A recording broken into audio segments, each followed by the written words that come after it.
We really market to women. $1 in $3 in the adult industry is spent by women. The preponderance of our customers coming in are women and couples. I look around our stores and I've told all of the neighbors, when we moved into the store just a couple of weeks ago, we met with each of the neighbors, gave them each one of our cards, and I said, this is where we're at.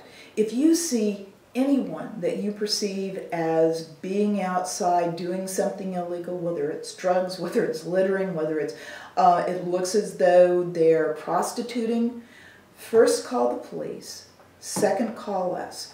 We don't want that. That's not what we're about.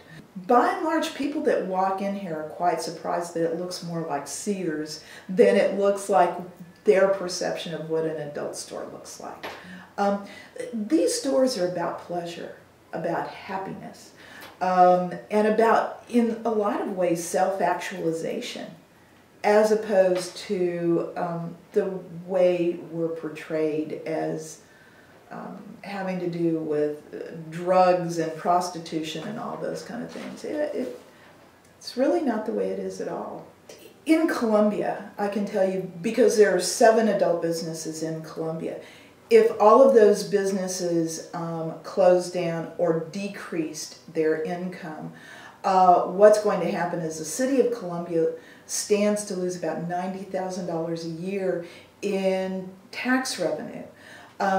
Throughout the state, we're estimating that there are going to be about 3,000 employees who will be without work, and that's just it directly in the business. And that it will most likely, in tax revenue, withholding taxes, will cost the state over $2.7 million per year.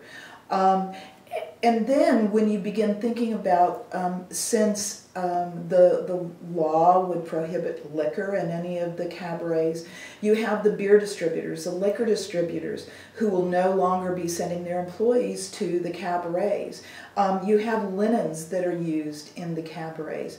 We have vendors who, if we have to close down during our peak hours, we're going to sell less merchandise, which means those vendors are going to be selling us less product. This is simply the pebble that has all of these rings that float out that are going to affect more than just the adult industry. You know, I absolutely understand that there are some people who would choose not to come into our store. And I fully appreciate that. That's one of the reasons we have a sign on the front of our store that says, if you're offended by adult material, do not come in. My husband and I fully believe that adults should have the opportunity to be entertained and to view materials that they would like to view. And so we spent a lot of time at the Capitol talking to legislators, to discussing the reality of the adult business, the truths about the adult business, to try and help them understand that the adult businesses were not a threat to the community.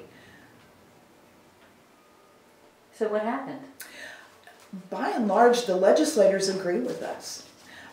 We had many legislators from both sides of the aisle who came to us and said, we're hoping this bill never makes it to the floor because I don't want to vote on it.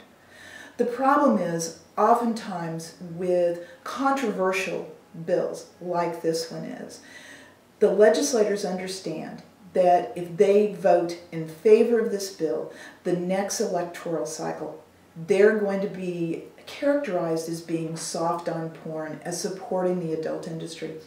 You know, there are so many fallacies about the industry, and I happen to consider myself a feminist. And the thing that, you know, if you look at feminism and pornography, people say, how can you possibly be a feminist and be okay with pornography? My belief is that so many of these attempts to regulate the industry are done from a patriarchal standpoint. They're wanting to control how women behave. I'm sorry, I just can't buy into that thought process as a feminist. Are there women who get into this industry for the wrong reasons? Absolutely. Of course there are. There are probably women who get into journalism for the wrong reasons too. I see this really fuzzy line when people look at this industry. I think that they tend to base their thought process on stereotypes as opposed to reality. There are bouncers in the clubs, and the dancers that I've met have a really strong sense of boundary of where they're going to draw the line.